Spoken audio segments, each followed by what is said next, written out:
say about me. Orenthal, James, Simpson. You know, for years, people have been able to say whatever they want to say about me. But no accountability, no accountability. I got a little getting even to do. This should be a lot of fun. We, the jury, in the above entitled action, find the defendant, Orenthal, James Simpson, not guilty of the crime of murder.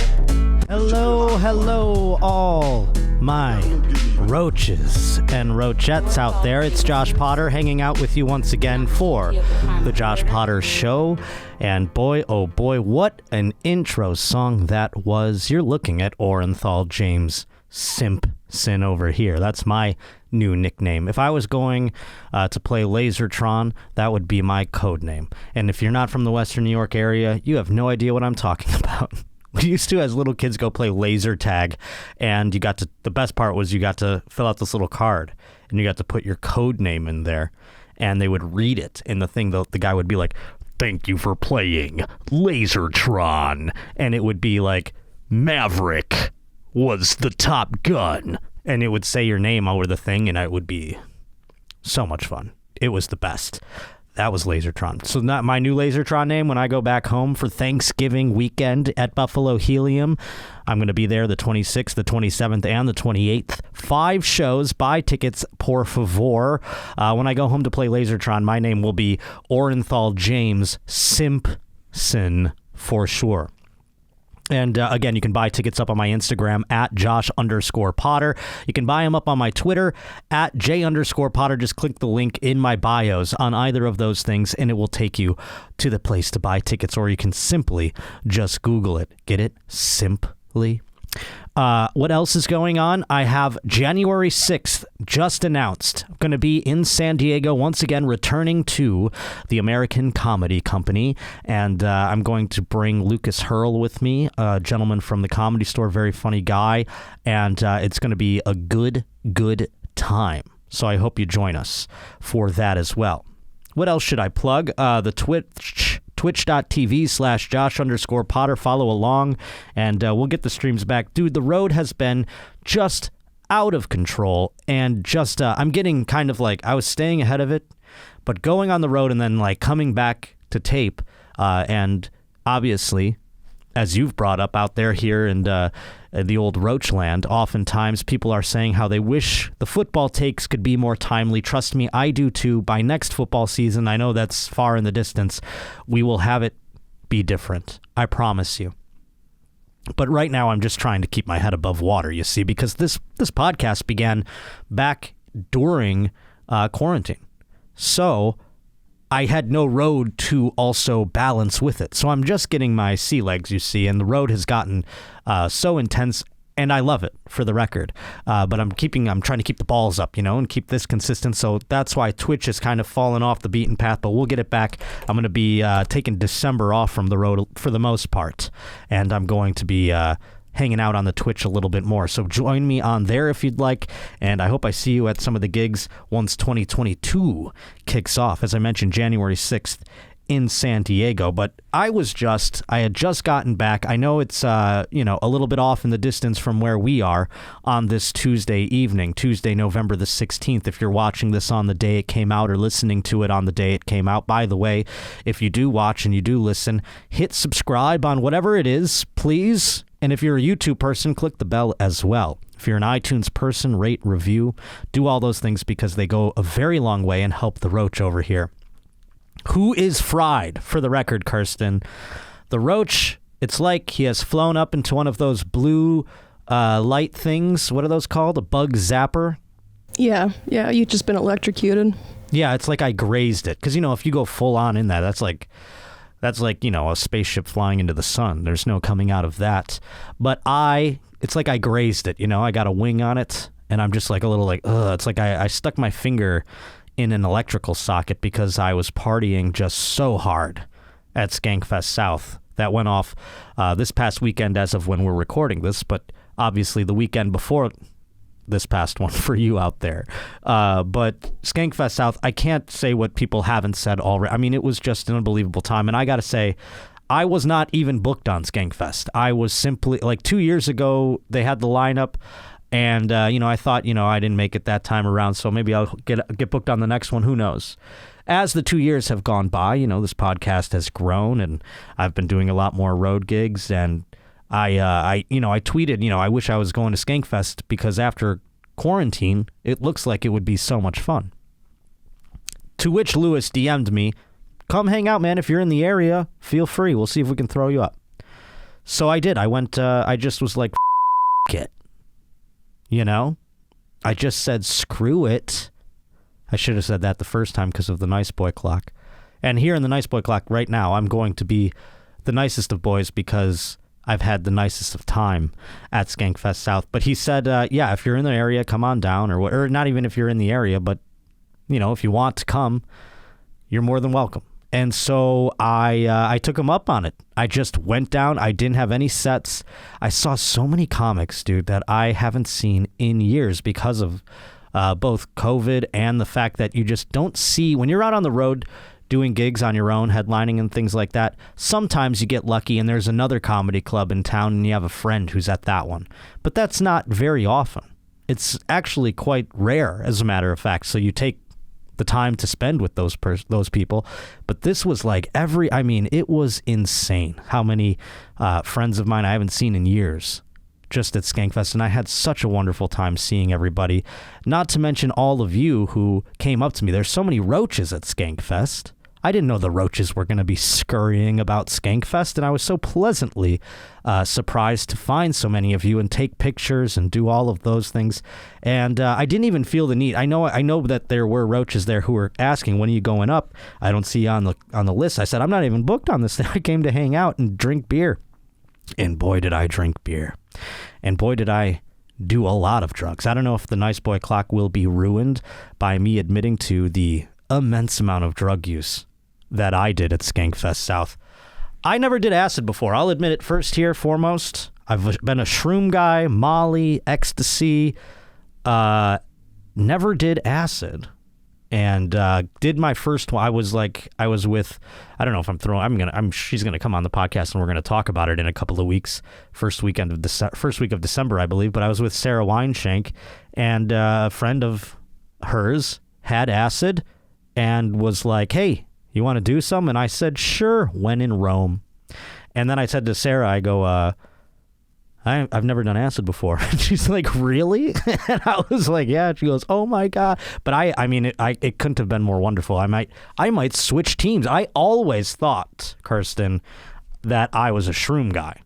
And that once you do one, pretty primarily, you don't do the other one. I've got to say, I actually swing the opposite way.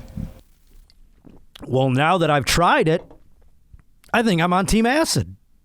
But I don't think there has to be teams, does there? Because I also did both, by the way, on the final day. I just did. I was like, feed me all, because I didn't want it to end. I really didn't. It was such a wonderful time seeing, again, not only all the comics, but all the roaches out there. Thank you for saying hello if you did. And thank you for listening to the show and talking about, or telling me how much you like it. I mean, that makes me so happy to come in and do this and fly back and forth because, I would have just, it's so wild. I was in San Antonio, Texas 2 weekends ago, and then I came home to film the podcast, went back to Houston for Skankfest South, flew back to do the podcast, and now I'm flying out again tomorrow to go to Plano, Texas.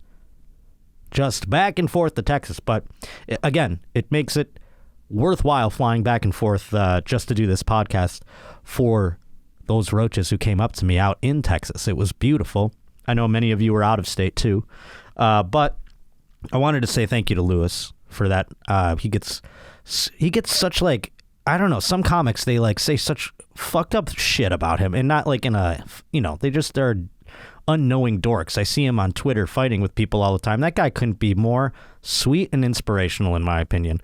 And thank you to Rebecca Trent. I mean, that woman has been helping me, the Roach, for many a year. She put me on Cabin, which was one of the best shows in New York City back in like 2011. Just unreal lineups, and she gave me a shot. And ever since then, she's been so sweet to me, and she was so accommodating and nice. And they put on this festival, and it was absolutely wonderful. And also, Christine Evans, who I just met for the first time, but had heard wonderful things about. She produces The Bonfire, of course, with Big J and Dan Soder. She was a big part putting this together as well.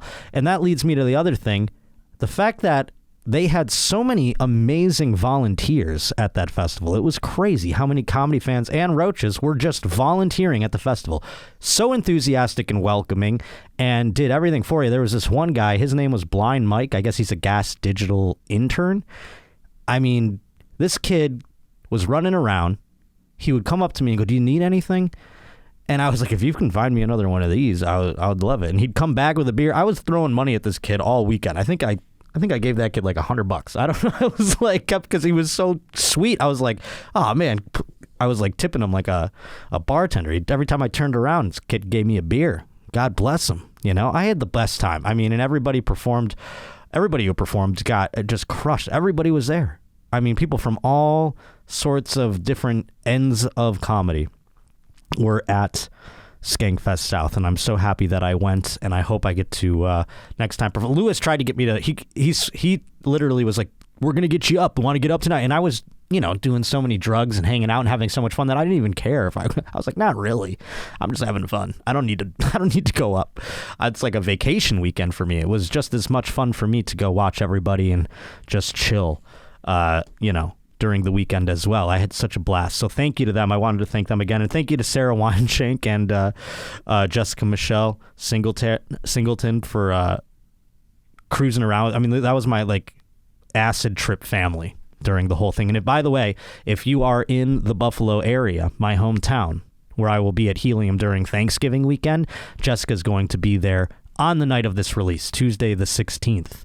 So go see her. If you're watching this the morning that it comes out, grab a ticket and go see her because she's the best. Go ask her how the Roach was on acid. See what she says. I don't know.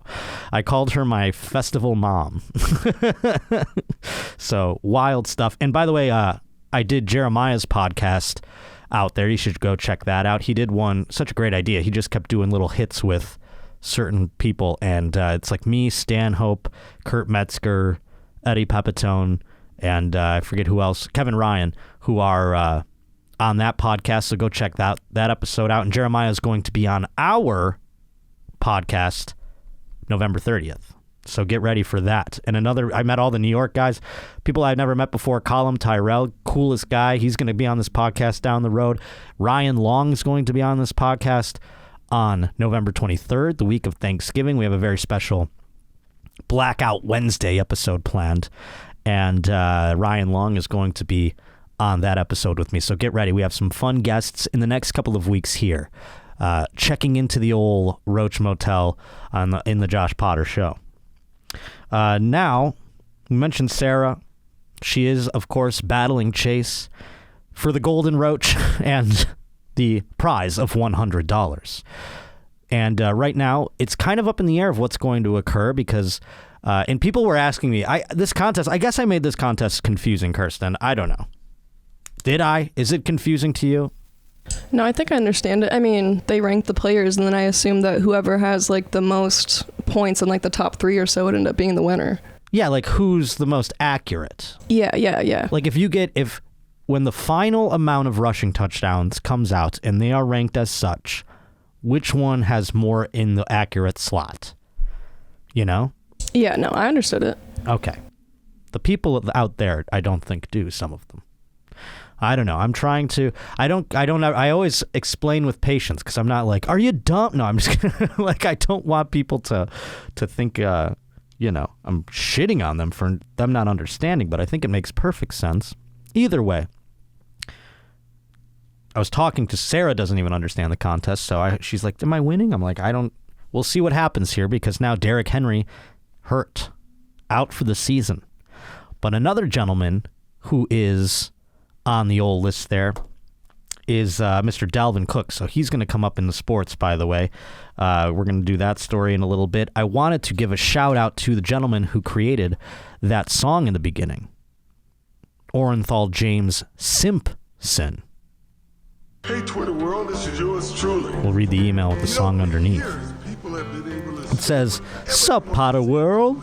I love me some OJ news, and I consider the Josh Potter Show to be my one-stop shop for all things OJ Simpson. With that being said, I made a beat for you to use if you ever feel like introducing some OJ news with style. He's so crazy. Yours truly, Stephen Matamucci, a.k.a. By Definition. So he is going his nom de plume in order to create music is By Definition. Did I mention, by the way, if I am a little slow on the upkeep, it is because of the acid? Like, can we just go with that? Did I say that? Is that disclaimer? Can we put that disclaimer in the lower third? Slow on the upkeep from the acid. Recovering still. It's literally just a couple of days later. So we're going to get to a story about OJ and Dalvin Cook. We might as well just simply get into the sports because such interesting sports news. I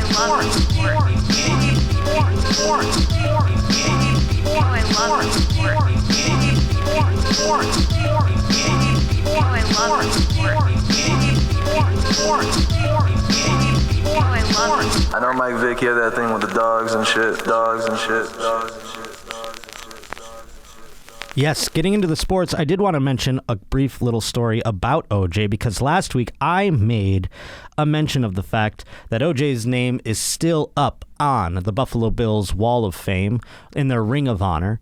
I forget what we call it. We call it the Wall of Fame, I do believe, not the Ring of Honor. But his name is still there, and I said nobody has really campaigned predominantly to get it off, or prominently, excuse me, to get the name off of the wall. Well, right after I say that, I go home, and just a day or two later, I get a notice here about an article.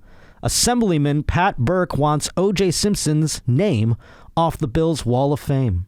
It is called the Wall of Fame. Assembly Pat Burke, whose district includes the Orchard Park area where the stadium is, sent a letter to Bills owners Kim and Terry Pagula on Monday. In it, he provided an example of the Tampa Bay Buccaneers removing a coach from their Ring of Honor because they removed John Gruden, you see, for all that he did. We too must take inventory of the character of those who adorn our stadium's walls, Burke said in the letter. This is a politician making this claim, and did I not say that I would squash every attempt? O.J. Simpson would have to murder as many people as yards that he ran, 2,000 in a 14-game season, let's not forget, for me to say you have to remove his name from our beloved Wall of Fame. How dare you, Assemblyman Mr. Pat Burke? What the fuck is an assemblyman anyway, Kirsten? You are asking the wrong person. What do they do you think? Let me do a Google. Do a Google. Let's see. Let's see what your job entails other than being a bitch. Huh? Assemblyman Pat Burke? I'm staring darts into the camera, and I hope that you see this, Assemblyman Pat Burke. I just keep saying his name over and over again. I'm going to do everything I can to squash this attempt. In fact, I'm going to point out, after we find out the responsibilities of this man, why this shouldn't fall under the responsibilities of this man. We are just coming out of a pandemic. Our entire economy struggling to get reboosted. People out there looking for jobs. People out there looking for employees. The supply shortage. The pandemic. I mean, these are all things I am putting up there that are higher in priority, I would think, for Assemblyman Pat Burke than Orenthal James Simpson's name coming off of our beloved Wall of Fame. I will go there and protest. I'm going to Buffalo in 10 days. I will protest. I'm going to walk up to wherever the assemblymans are, wherever they live, wherever they assemble. I'm going to go there with picket signs, and they better not touch that fucking name. And I know the Pagulas. I know what they're going to do. And there has been no real reaction, I don't believe, to this letter that he sent. I don't think the Pagulas put a statement out because you know what I think? I think, like I said last week, the plan all along has been we're going to build a new stadium and we're going to quietly forget to put OJ's name up there. All I'm really able to find here is I said, what's assemblyman? And it just says a person, usually a man, who is a member of legislative assembly. That's what they give me. You know what? We should take your name off of stuff, Assemblyman Pat Burke, because it sounds like you have a pretty useless paycheck coming your way. Why do we need assemblyman? I want your job eradicated. I don't even want you to get not elected. I want there to be no more assemblymen. I mean, at least if he does take the name off the wall, we can see if another murder happens. This is true. This is true. That's a good point. If he gets the name off the wall, just the way that OJ was trying to steal his stuff back, I feel like, Assemblyman Pat Burke, you're barking up the wrong tree. That's a good point, Kirsten. You don't want that smoke, Pat Burke. You don't want that smoke. You don't want OJ trying to steal his name back to put it back up on the wall like he did with his he stole his own memorabilia back. You don't think he's going to come for his name? I'm just saying. Be careful. Today's Josh Potter Show is brought to us by Aura Frames. I mean, this is, if you're looking for a gift for your mom, for your aunt, for your grandma, for any basically woman in your life, I mean, sincerely, your girlfriend, this is going to be one that blows their minds. It's also going to get their panties wet. I'm telling you right now. Like, this is the perfect one. Like, for a girlfriend, I'm saying you don't want to get your mom's, but I'm saying your girlfriend. In this case, your lady friend. Maybe it'll get your mom's too. Who knows? I mean, this thing, Aura Frames, it's a digital picture frame that you can actually preload the pictures if you want, or you can just leave it blank and they can put the pictures in. We have all these pictures now that are on Instagram, on Facebook. It's so much cooler when you can put them in a nice Aura frame and then hang them up in your home. It's wild, as a matter of fact.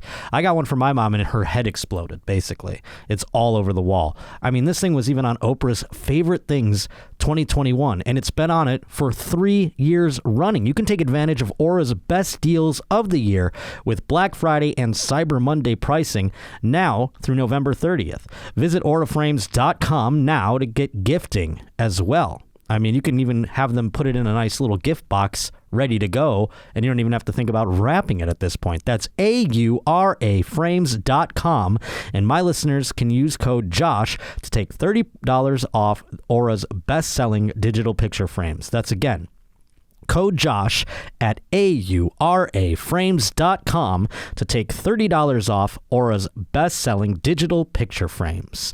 Oprah, again, added it to her favorite things for a third year in 2021. Just tell that to your mom when she opens the box, and she'll cry. Last year, Aura Frames completely sold out, so don't wait. Go visit auraframes.com and get gifting now. That's auraframes.com, code JOSH to take $30 off the best-selling digital picture frames. Today's Josh Potter Show is... Oh, I should have counted, sorry. 3, 2, 1. Today's Josh Potter Show also brought to us by ShipStation. Now, there are so many folks in my life, at least I know, that are arts and crafts folks who began starting an Etsy store or starting a store online where they could sell the things that they make. I think that's so fun. And I think it's like a cool way, if you have a job that you don't enjoy, guess what? You can do a little hobby and you can make a little cash on the side. Well, ShipStation is hooking all those folks up because, you know, when you're making things like that, you have a little hobby on the side store perhaps, or maybe you're trying to make it your full-time gig. It could be a lot swirling around in your head as far as how to keep things moving. And the holidays are the most wonderful time of the year to have an online store because a lot of people buying gifts and things like that, and you could actually, increase your sales by quite a bit if you're running an online store. It's the craziest. So you've got inventory to manage, orders to fill, and growing list of stressed out customers checking in twice a day wondering whether those last minute gifts are going to arrive in time. With ShipStation, that hassle of shipping out holiday orders melts away. It leaves you with happier customers, more freedom to run your business, and you can enjoy some much needed time off. Who doesn't need that during the holiday season? If you sell anything online, and I'm going to get my merch store going up here in the end of the year here into 2022, and I cannot wait to use ShipStation because I don't know how things work. So I'm glad that they can figure out all that nonsense that I don't know about, make my life easier. That's for damn sure. More people are shopping online every year. The additional holiday stress doesn't help, my friends. So ShipStation makes shipping the easy part of running your online stores so you can get back to doing what you're passionate about, growing your business. So make holiday season a little brighter with ShipStation. Use the offer code POTTER to get 60-day free trial. Just enough time to handle the holiday rush. Just go to ShipStation.com, click on the microphone at the top, and enter code Potter. ShipStation. Make ship happen. But another guy, we brought up the contest with Sarah and with... Did I bring up Dalvin Cook? Yes. We mentioned that he is in the news at the moment. And it's an ever-flowing story that's happening as we speak at the moment. And I don't know if my post-acid brain from Skankfest will be able to properly articulate what is going on. It's, again, ever-moving.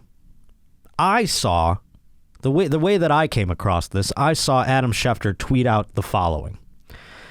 Minnesota Vikings running back Dalvin Cook is the victim of domestic abuse and extortion. There's pending litigation, according to his agent, Zach Hiller. I saw that tweet. I go, wow, that's crazy. So I sent the old article off to Kirsten. Come to find out, Adam Schefter didn't do his due diligence in terms of journalism. He's been hearing that a lot lately, which is bizarre. But Adam Schefter took a lot of criticism because he didn't get the... he only reported on Dalvin Cook's narrative as opposed to talking to the victim, evidently, or the alleged victim. I don't even know what to call her because she's not.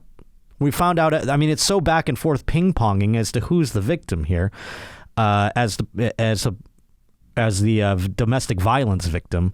See, look, listen to me. This is post-acid brain trying to suss this out. I'm trying to express to you that I don't know who the victim is here because Adam Schefter tells me it's Dalvin Cook. Then people are like, how dare you? How dare you go say things about the accuser like that? You're victim blaming. And then it come to find out there's a video of this woman domestic abusing Dalvin Cook. So I don't know what to call who at this point.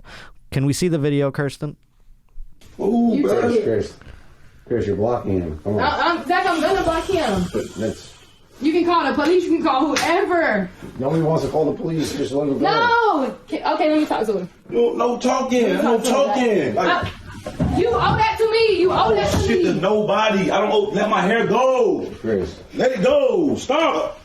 Yeah, I'm gonna punch on your shit again. You can have it, bro. Get my gun and pull that bitch out. All right, get your gun. Dumbass nigga, get this shit out of here Pull your too.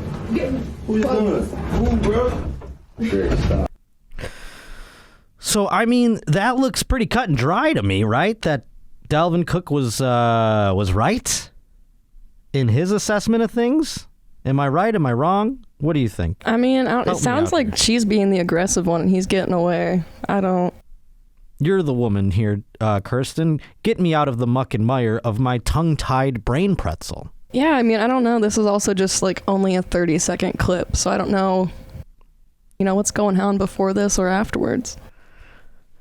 Yeah, it is just such a back and forth situation at the moment, but that video is wild. And then there's people who are quick to go and I'm like, the thing that was really confusing to me is Adam Schefter's in trouble. But then again, as I mentioned, I didn't know about the fact that there was accusations against Dalvin Cook prior to reading that tweet. So maybe that's what they're talking about, that he did shitty reporting. So we'll see. It's an ongoing story, but it could affect our little contest involving Chase and Sarah and the Golden Roach. We'll see how things progress from there. Also, I got a lot of criticism for my Aaron Rodgers take, which wasn't a take at all. That's what I think. Listen, when I say that, I go, it's 95% no one thought I was saying anything political. And then there's 3% of people who think I was saying something political. And then within that, 1.5 of that 3% think I'm being a liberal cuck. And then the other 1.5% of that think I'm some anti-vax Looney Tune. So I don't, I shouldn't address those 3%, but I did think it was kind of hilarious and pretty interesting. That really my take was the fact that the Green Bay Packers franchise is going to find its pivot point here. It doesn't know what it's going to do. And Jordan Love, by the way, S'd a big D during his debut. You're seeing this after perhaps he's playing a second game. Maybe he's not. I don't believe they've announced who will be playing in the upcoming game here yet as I'm taping this, but you're going to find out. And it's just, a pivot point. Jordan Love was a first-round draft pick. They're going to have to decide, are we going to use him ever as the franchise future, or is Aaron Rodgers going to play until he is also 45 and we're going to trade away Jordan Love or trade away Aaron Rodgers? That's what I'm saying, that this was a litmus test this weekend. So I don't give a shit if he fucking, what the hell is... Everyone's like, he's allergic to things in the vaccine, which I find hilarious because it's like, well, if we know what's in it, and it's not microchips, then what are you scared of? Like, that's a funny... Don't throw that argument with me when we're talking... If we're going to talk about the ingredients, I thought that was the part you were concerned about at the end of the day. I don't know. Clever girl. Clever girl, indeed. But continuing on, we had people said that I should have made Henry Ruggs Queef of the Week, too. A lot of Monday morning quarterbacks in regards to the Queef of the Week. I got this email that I'm going to get to after I mention the fact. Like I said, people were like, oh, man, that's kind of fucked up. You're defending. I wasn't defending anybody, for the record. And as I mentioned, I think it's a tragic incident, what occurred, and I feel terrible for the family and the victim, obviously. I also feel like it's okay to have compassion for a young guy who clearly fucked up beyond recognition. And, if it was intentional, that's like a thing where you go, well, that's a thing you can't have compassion for. Do you understand the difference? If he aimed for the woman or something like that, we'd have to go, okay, there's no compassion. He didn't aim. He was driving aggressively fast. Of course, he had been drinking and driving crazy fast, but people who are young think they're invincible. I mean, you've heard this trope before. It's not exactly new. And he was immensely talented, and it's just obviously a shame. We can't have compassion for that.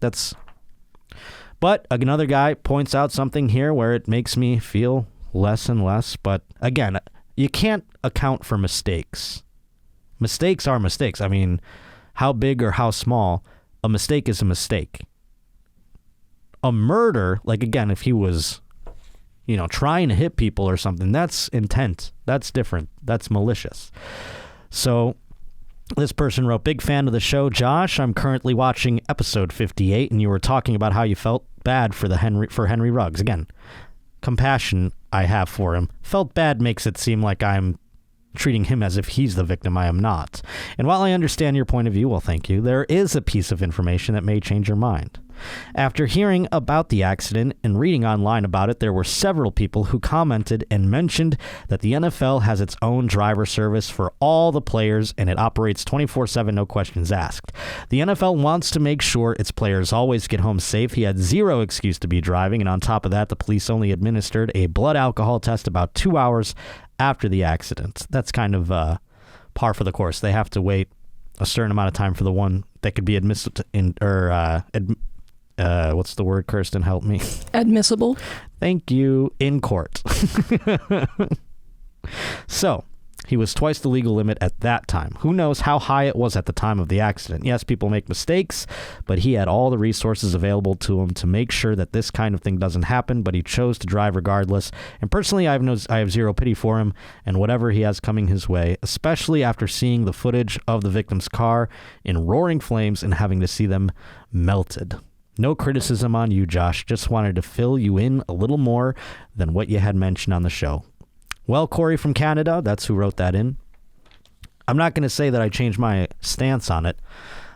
I learned something when I got my DWI. And again, mine was, I blew a .09. I got it pled down to the equivalent of basically 3 parking tickets. I had a conditional license for 3 months. These are all this is the degree of which I was drunk. This man, obviously, you mentioned when they took the breathalyzer 2 hours later that he was double the legal limit, that who knows what he was when he was driving. And I learned something from, they made me go to the court-ordered rehab, which I thought was like ridiculous, and I couldn't smoke weed for like the whole time. It was the only reason they made me go in, by the way, is because I just had to pee in a cup. And I didn't realize, I was like, they go, you have weed in your pee. And I go, well, yeah, I didn't get pulled over I got drunk driving. I didn't get pulled over for weed. There's no beer in there. And they were like, well, you can't have a fucking positive test for anything. And I was like, fuck. So I had to like go to rehab because of that. And when I say go to rehab, it's like you go to Quest Diagnostics or some bullshit or whatever, and you do a little class or whatever, and you have to deliver X amount of negative piss tests. So I couldn't smoke weed. It was the worst. And in those classes, there are some extraordinary drunks. I mean, they're alcoholics, people who have real problems, you know? And what they make you say, and the reason they go like, how many drinks have you had since your arrest or whatever? If you say more than one, or if you say more than zero, you say one, for instance, they start to go, well, did you drop, you know, like they start to ask questions and they go like, you have a problem or whatever. It's very interesting. And one thing that they say that you really can't get out of when you're trying to like rationalize things, they tell you that you make a mistake when you're drinking and you have no control over it. You know what I mean? Like the choice to drive or the choice to make like an accurate, what the fuck? Again, Kirsten, help me with the words. The acid has melted my brain. Make a good choice. Yeah. Let's just say that. Positive choice. The ability to discern between right and wrong is blurred because you are on alcohol. This is what they tell you in rehab, you know? Because you could say like, oh, I can drink and then I'll never make that choice to drive again. And they go, well, that's not really how it works. You know, when you're drunk, he might have been blackout drunk and just, how many times have we been blackout drunk and woken up and gone like, what did I do? He just happened to make the worst choice in the history of time. And again, this is not in a defense. I'm just saying when you are having, when you have compassion for someone who makes a mistake, it's not such a terrible thing. I mean, it's like, all I'm saying is it's a shame. And I've spent way too much time, almost sounds like I'm defending him, but I'm not. I'm just telling you that young people making tragic mistakes like that are all around, it's just all around awful, all around bad. And there's really no reason I should even have brought it up even last week, other than the fact that I wanted to bring up the fact that Jack Eichel is headed out to Las Vegas and he is going to, hopefully not succumb to hopefully he has what that was mentioned. I don't know if the NHL is a cheap league. I don't know if they have any service quite like that. That would be wild if the NFL's like, we provide a car service for all of our players 24/7 anytime they need. The NHL's like, yeah, you get Uber points. How about that? We'll give you a gift card to Uber, but it's only $20. It'll only get you so far. But that's my point on that whole thing. Now watch this drive. In the sports, though, let's get to something a little bit more fun and a little bit more hilarious. Let's talk about the fact that this Texas coach loves having a pet monkey so much that he basically broke the law to keep it, and then it bit a trick-or-treater. We were talking about trick-or-treating last time, trick-or-treating at sex offenders' homes. Could you imagine your child goes trick-or-treating and someone comes to the door and it's a monkey and it just... Monkeys do some fucked up shit. Monkeys will eat your fucking face depending on which one it is. I don't know why people want to have a pet monkey. The Texas Longhorns' underwhelming football season took an unexpected turn Monday night. A Houston-based photographer named Tom Campbell tweeted he had heard from a reliable source that a pet monkey belonging to Texas special teams coach Jeff Banks had bitten a child on Halloween. Usually a rumor as patently absurd as this one, coming from someone with no history of breaking college football news and no clear reporting background, wouldn't be worthy of attention. Except... Banks' girlfriend decided she should hop on Twitter and confirm elements of the story in an attempt to clear his name. So that's the problem. It could have gone just by the wayside. This story, it's like, you know, I could say, yeah, let's think. I could say Ryan Sickler, his pet rhino, ate an old lady. And I could report that here. And I have no background of breaking news. I only, report on it, but I have no background of breaking it. I'm not like, dee-dee-dee-dee-dee. Ryan Sickler's rhino ate an old lady. But say that clip got out there. And then Ryan Sickler's girlfriend saw it and started tweeting like, well, our rhino is trained properly, and that old lady was trying to feed him something, and we always say don't get close. And people are like, whoa, wait a minute, there is a rhino? There's a rhino. And then they'd be like, well, well, yeah, but... So basically that's what's going on here. Go ask him if he has a rhino. I don't know. It's just an example, folks, a metaphor, if you will. So, you see, the monkey, he doesn't really belong to the coach. It belongs to the girlfriend, Danielle Thomas. The animal is a white-faced, I don't want to start saying breeds here because I'm going to sound racist. Because I'm gonna get the breed wrong. Someone's going to be like, are you a breedist? That's not how you pronounce it. Is this the monkey? Yeah, she has the monkey. Is it on a stripper pole? Yeah, because she is actually known as the pole assassin. Oh my lord. So this football coach, this poor fucking guy, he's just dating. He's like, he goes out. This is the football life, especially special teams in college. He's making a great deal of money, I'm sure. He's on the road constantly. He's looking at film. He probably goes out to strip clubs a lot. And this stripper probably gave him a lot of attention because he had daddy money. Aw, you're my daddy. Can you take me and my monkey home? It's like sometimes they have a kid, these types of strippers, and they like need to find a guy who treats them very nice. By the way, he could just be a simp. I'm not hating on the game here. Being a simp myself, he's just a simp. He likes going. There are stripper simps out there. That is not the type of simp I am. That's not the phylum that I fall in. But there are stripper simps out there who you go, dating a stripper would be fun, but I don't know how to do that necessarily unless I meet them outside of the realm. There are guys that can go to the strip club, simp so hard, they end up dating the stripper, and that's what Mr. Banks is doing here. That he is, what the hell is his name? Oh, Jeff Banks, excuse me. See, I'm blanking out. I can't wait to detox. But lordy, he spent so much money that he ended up dating this woman, and she's like, guess what? And he's like, oh, you have a kid? Okay, I'll be, I'll help, I'll be nice to him, or whatever the hell you say to it when that happens. And then instead she's like, no, I've got a monkey. And he's like, Jesus Lord. So it is a white-faced capuchin. God, I hope I got that right for all those. I don't want the monkeys to get upset about that. Its name is Gia, and it has its own Instagram. And there we are, the pole assassin. She was featured on the Jerry Springer show, Kirsten. Good golly. Jerry. What a winner, Jeff. So after Campbell's tweet had started to go viral, Thomas rushed to defend herself. She explained that she had set up a haunted house in her yard for Halloween, and one of the kids ventured beyond the course of the display and into the area where the monkey was housed. Thomas also confirmed that she was told a child had been bitten, but described the bite as a small bite. So she's just confessing all of this now on Twitter. This is why, folks, if I ever date a girl again, and I hope I do, I might have her throw her phone into the ocean.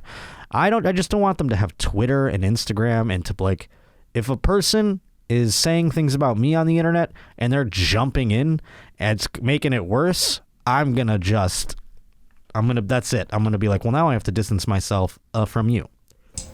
She went as far as to make a video showing her property and where the monkey was supposed to be locked up, actually. And this poor guy's watching film of like fucking A&M, and he's like, how am I supposed to concentrate on the game? We have to practice onside kicks not tomorrow. Let's see the video. Can we see it? Or is there music or something? No, it's actually just her talking. We can't show it. Let's hear this stupid lady talk. This is sad that people have to go all out of the way to prove that a person is lying. Here's the gate. Here's where all the haunted house action happened. And yes, I do clean up fast. The shit's gone. Here's the gate that every child and parent was told to turn around at when they got to. It was closed and blocked off with balloons. This is how far the kid went in my backyard without permission, all the way over here to where my animals live, and watch this. I don't even play when it comes to my animals, and I know all the legal rules on them. Do not enter emotional support animal, no touching. Emotional support monkey? How can she viciously bite someone if they don't stick their hand in there where it don't belong? This is her home and her home only. It's already clear as day on the gate. Don't touch. No one's allowed back here without my permission. And maybe because it's a child. You're just letting children wander around your fucking property too, you stupid lady. You know, she might actually help clear Jeff Banks' name by doing this, because now she will be the one at fault as opposed to Jeff Banks, I do believe. And she's admitting that it is her monkey. And he is linked to the Washington State coaching job. That's a good out, Jeff Banks. Can you look at me in the camera, Jeff Banks, if you are listening? Go get the Washington State job. Interview with them. Tell them that, listen, she's just living with me. I'm not taking her. This is over. I'm outie. It's just me. You're getting just Jeff Banks. No distractions. No monkeys. No pole assassins. And take that Washington State job and start anew. Many people go up to Washington State to start anew. Now you can be one of them. The others are serial killers oftentimes.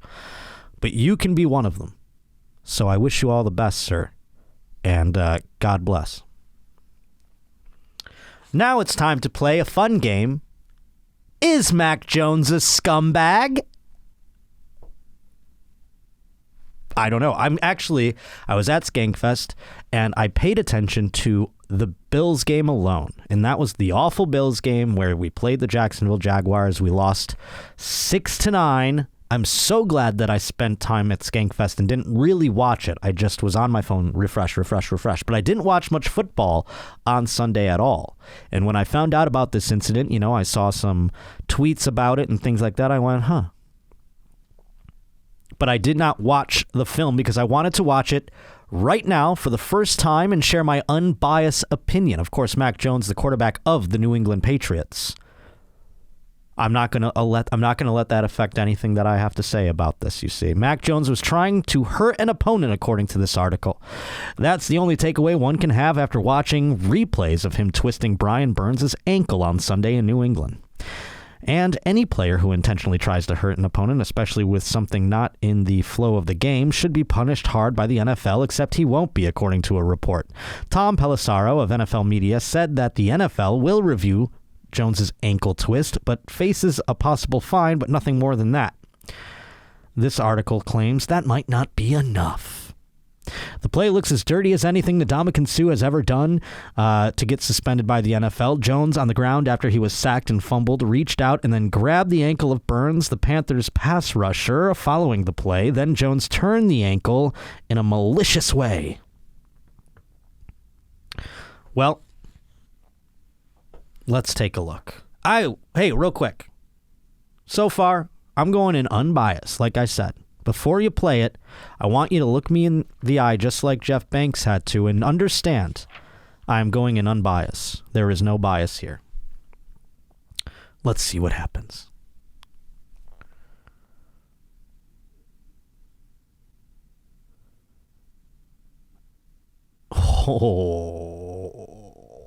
Oh, that's one angle. I don't know if it's conclusive enough. Let's take a look at another here.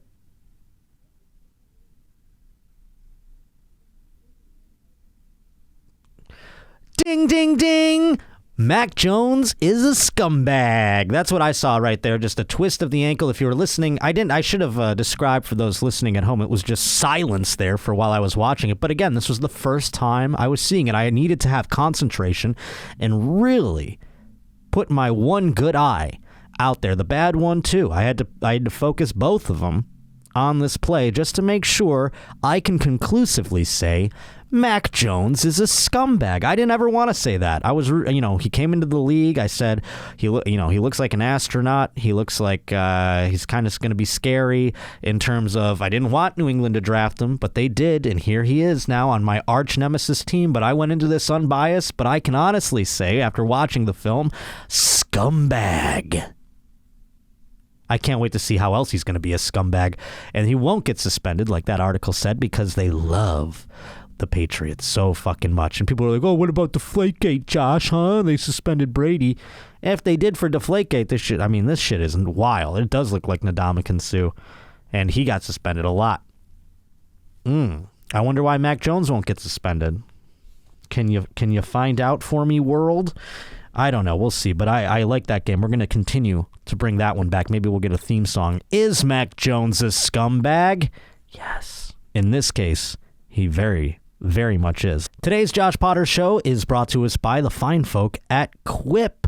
And boy, oh boy, I just got my first one. And I've heard so many people talking about Quip.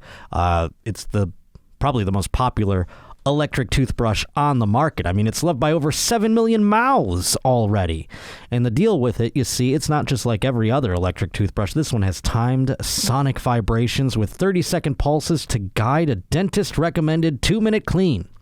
It's lightweight. It's sleek design. I mean, this thing looks like, I put it in my suitcase. I'm scared they're going to think it's like a spy weapon or something. It looks so freaking cool. But they never ask about it. They know what it is. A multi-use travel cover that doubles as a mirror mount for less clutter as well comes with it. So, I can pop that bad boy when I'm in the hotel, boom, and then I pull it out, and I go to town, baby. It's perfect in a hotel. They've got reusable handles in a range of sleek metal hues as well, including the best-selling all-black and all-pink. I have the all-black one myself. I would like an all-pink one, though. Quip, if you want, send one. Gender-neutral, after all. On top of your brushing, you can upgrade your Quip with new smart motor to track and improve your brushing. I mean, this thing is like, you track your steps and things like that. You got a little smart motor to track all your brushing and improve your brushing with the free Quip app, as a matter of fact. So you can earn amazing rewards by using the app, like free refills, products. You can even get Target gift cards just for brushing your damn teeth. How wonderful is that? So make sure you go over to the website and go to Quip. Getquip.com, It's getquip.com/Josh right now, and you'll get your first refill for free. That's your first refill for free at getquip.com/Josh, spelled GETQUIP.com/Josh. Quip, the good habits company.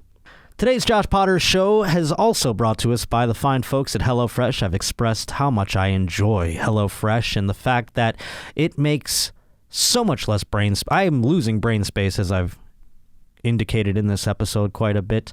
And guess what? I don't need it. I don't need it all anyway, because HelloFresh, they have taken away the whole grocery shopping. How much food do I need to buy to measure for this or that recipe? They just send wonderful ingredients and recipes to your home. Now, you can go on their website and see a whole slew of these, and they just had their autumnal seasonal recipes. Now, the autumn switching to winter, my friends, and they've got a bunch of new stuff up there. There's nothing better than cozying up with comforting home-cooked meals, recipes like chicken ramen in shoyu-style broth, or you got the turkey ragu gnocchi. Make it a no-brainer to skip on paying for takeout, friend. Go with HelloFresh and get the holiday food. I mean, the selection is out of this world, and it makes holidays easier. Your weekly delivery is made up. It's made up to help you cut back on meal prep and cleanup. And their limited edition holiday boxes deliver everything you need to cook up a family feast. No planning necessary. HelloFresh is a can't-beat value. And even if you're not a family, you can get a meal. I'm a bachelor. I'm a solo guy. I get something that suits me. So you're not even wasting food, and you're not buying extra food and wasting money at the grocery store. That's my favorite part about HelloFresh, to be quite honest with you. So right now, go to HelloFresh.com/JoshPotter14. Use code JoshPotter14 for up to 14 free meals and 3 free gifts. Again, go to HelloFresh.com/JoshPotter14. Use code JoshPotter14 for up to 14 meals and 3 free gifts. By the way, HelloFresh, it's America's #1 meal kit. So let's get into our news.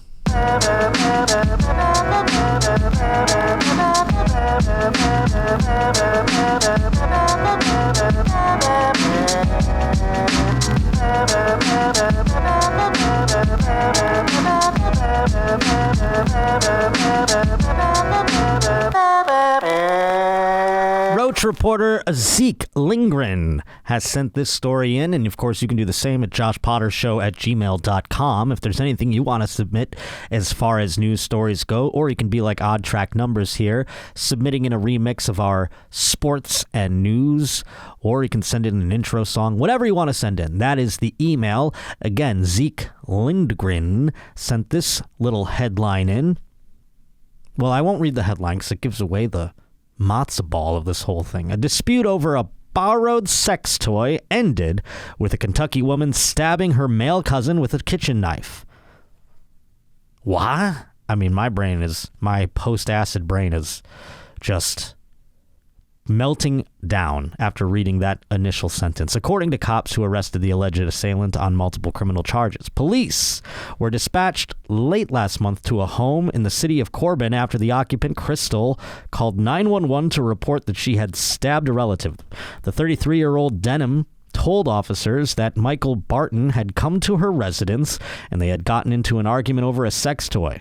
According to a court citation, specifically, Denham added she had borrowed it and wanted it back. So she borrowed it from the boy? I'm trying to figure out who's using what here. Sadly, the sex toy in question is not further described in the citation, which identifies Barton as Denham's cousin and neighbor. Oh boy. Denham claimed that after she told Barton to get off her property, he grabbed her by the elbow. Denham said she then used the kitchen knife in her hand to stab him. I'm surprised the sex toy wasn't used as like a weapon at this point. Why not? Didn't think she even drew blood. But she did. So Barton apparently suffered 3 minor cuts on his arm and back. He confirmed that the pair had gotten into an argument over the sex toy, adding that he went to leave and she began acting crazy. Well, she needs the fucking sex toy. I mean, you should have just given it to her. She could have stabbed herself for a little while. Denham was charged with felony assault as well as menacing, disorderly conduct, and resisting arrest, all of which are misdemeanors. She is locked up in Whitley County Detention Center in advance of a December 20th appearance in district court. I'm just curious, what sort of sex toy do we believe it would be? I made the stabbing joke because I'm assuming it's a dildo of some sort. But this man is using a dildo then into his ass, I assume, and sharing it? It's gross enough that she would share it with anybody. Then there's another layer of grossness when you're sharing it with your cousin. And then, and this is not to shame homosexuality in any capacity, but there's another level of grossness to share the dildo with your male cousin who is plunging it into his asshole, and then you are using it in your vagina. That just seems like a health hazard. That's the third tier of grossness. Fucking nasty. Mixing a little bit, it's like, you got your chocolate and my peanut butter over here, and that could cause some bad things to go down in the vagina. That's all I'm saying. Doesn't it seem like a gnarly affair? Now, it could be something else. What do we think? What else could it be? A vibrate? Like one of those Hitachis isn't... What's a guy do with that? Yeah, I don't know. I mean, what would you do with a Hitachi? Alone? I mean, unless it's like something that he has with another woman, or maybe, he's plugging something up. Right, it's like gotta be a butt plug. Maybe it's a butt plug so it's chocolate on chocolate. Maybe she puts it in her ass too. Maybe it's like that. That's a good call. Butt plug is probably the most... It's the one, you know what I'm saying? Am I wrong? Is that where you were going with it? Yeah, no, I think so. Cause I mean, like, I don't think you're stabbing anyone over like some nipple clamps or like a cock ring. I feel like, no. That's a punch maybe, but you're not gonna stab. No, you're exactly right. You need something. It's if you're gonna stab a person or get so angry, it's because you need to come. You know what I mean? And I don't think that the nipple clamps, like you said, or the accessories of any sort are the things that are putting her over the top. In Walmart. So that's that story. What a wonderful story from Zeke. And it says in the report even, unfortunately, the sex toy wasn't described, so we had to do a little bit of detective work on our own, you see. Elsewhere in the news, a couple is suing after a baby mix-up. This is wild.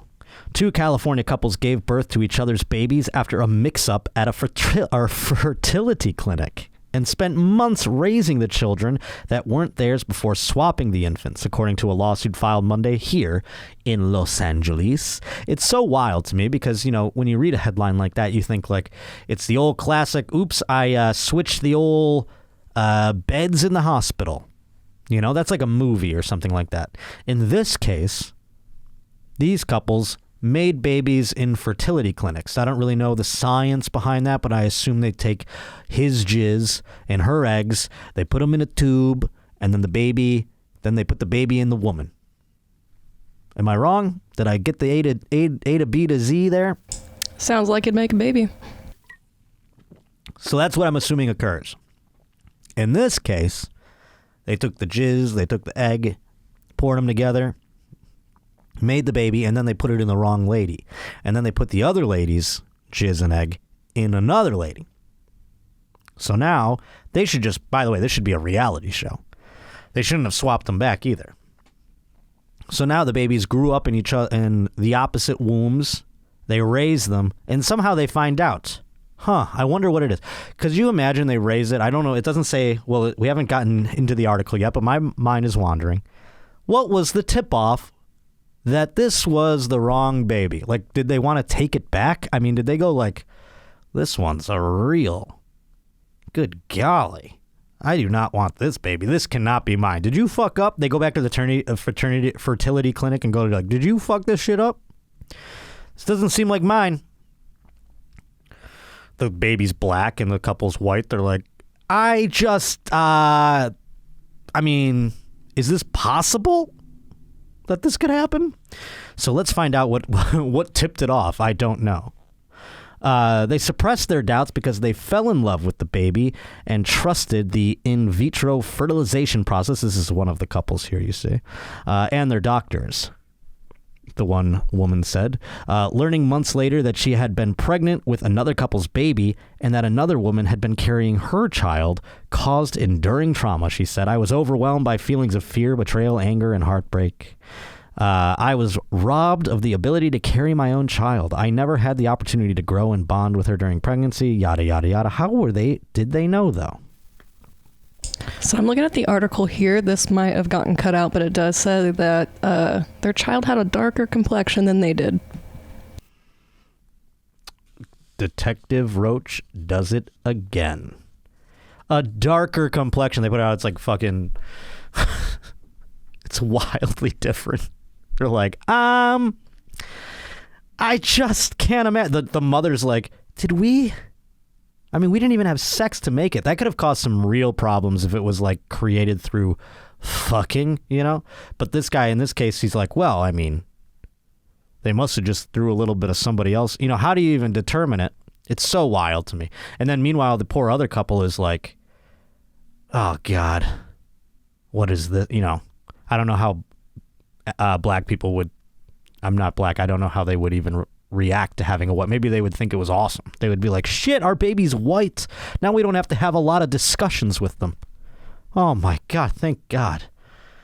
Now that erases a lot of discussions.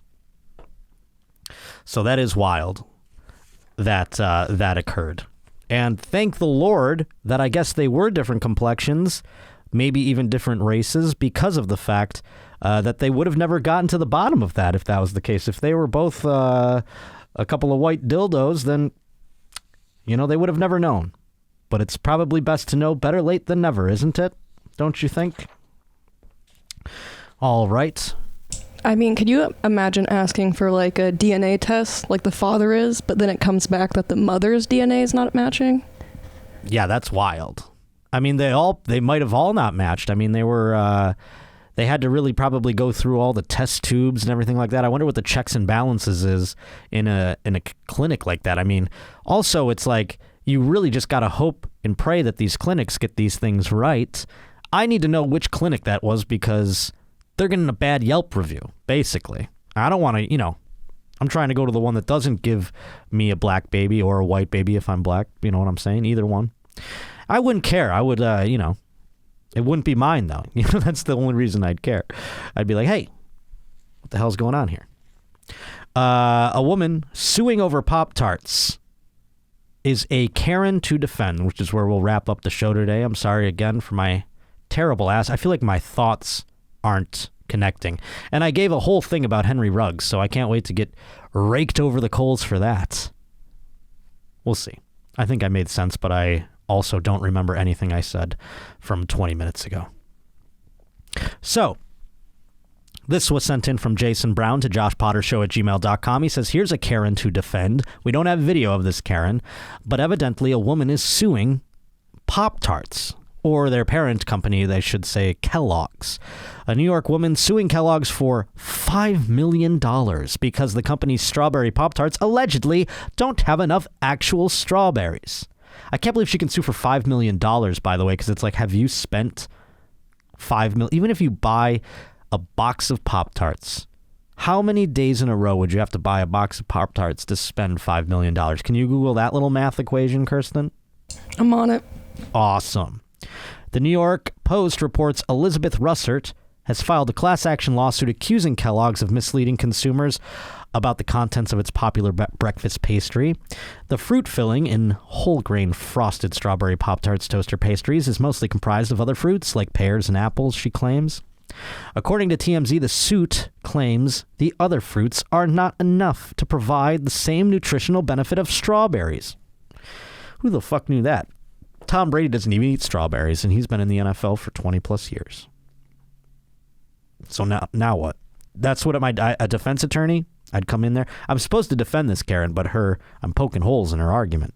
That's how you get to the bottom, by the way, of a good defense, is you find all the places that the prosecution is going to poke the holes, you see. So that's what I'm doing in preparation of defending the Karen. The list of ingredients on the back of the box reportedly says the filling is made of 2% or less, of pears, apples, and strawberries. Similar lawsuits have claimed other food products don't live up to their names, including allegations Subway's tuna sandwich doesn't contain actual tuna. But boy, it sure tastes like it, huh? We should actually marvel at Subway for the fact that they can make tuna that isn't tuna, and we should marvel at the fact that they can make bread out of yoga mats. I mean, come on. We should be patting them on the back and giving them a Nobel Prize, not being upset with them. According to the Post, strawberry was one of the original Pop-Tart flavors when the product launched back in '63, along with blueberry, brown sugar, cinnamon, and apple. The toaster pastries were originally unfrosted due to concerns that the frosting would melt off, but the frosted versions were successfully launched in '67. And then it talks about the fact that Jerry Seinfeld is reportedly producing, directing, and starring in an upcoming Netflix movie about Pop-Tarts called Unfrosted. The Seinfeld star co-wrote the script with Spike Feresten and Barry Marder, chronicling the breakfast pastry's origin and his longtime obsession with it. When I was a kid and they invented a Pop-Tart, the back of my head blew off. Isn't that the most autistic thing you've ever heard?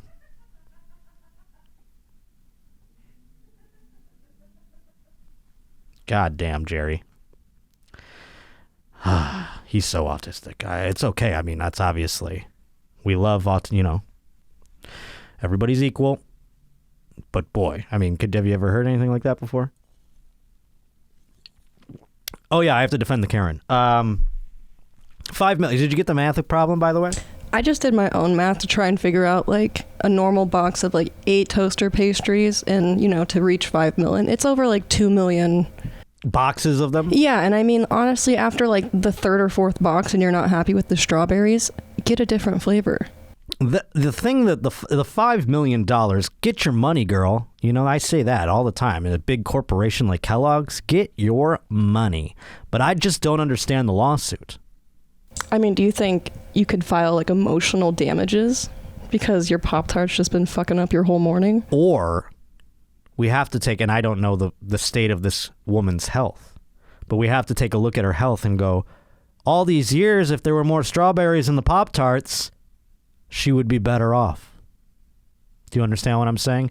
Her health concerns at the moment attribute to the fact that the strawberries weren't enough in Pop-Tarts. If only they were as much as advertised, she would be a healthy, vibrant woman at this day. $5 million in damages. Have I just done it? I think I have. Turns out she's actually very healthy. That would be a bummer. But I would be like, hey, can you act a little malnourished or something? Or do you have any tumors? I don't know. We could say the lack of strawberries caused whatever's going on in your body at the moment. We'll have to wait and see. I didn't understand the lawsuit. It didn't even say. It gave more information about the stupid Seinfeld movie that's going to come. Can you believe he's making a fucking movie about Pop-Tarts? Wouldn't it be awesome if he just, fought her in a cage for the movie because he loves it so much and she's suing? That's great. I don't know what it could be about, but the man made a show about nothing. So now it's like he's making a show about Pop-Tarts. I think maybe he could pull it off if there's anybody, but good golly, that sounds like a mess. We'll find out. He's just going to be like, Pop-Tarts. Oh, what's the deal with Pop-Tarts? And then he eats one and his head blows off. Oh, they're so good. All right. Well, we have to wrap up the program, I'm afraid. Next week, we are going to have Ryan Long on our very special Thanksgiving episode discussing Blackout Wednesday, and I'm very excited about that. He's a hilarious dude. I'm sure you've seen his many sketches out there. He'll be on the program next week. And the week after that, Jeremiah Watkins is going to be here. And I might call my mom for the first time on this podcast during that episode because we're going to talk about Black Friday. So I'm very excited for those two episodes.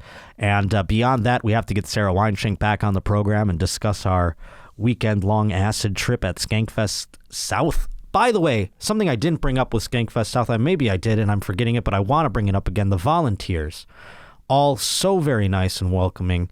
And also, thank you for coming up and saying hello if you did, if you're a Roach out there who was at Skankfest. So many of you scurrying about the secret group grounds. And again, thank you to Lewis, Rebecca, Christine. It was one of the best weekends of my life, honest to God. So I thank you very much. And I want to have another best weekend of my life coming up here.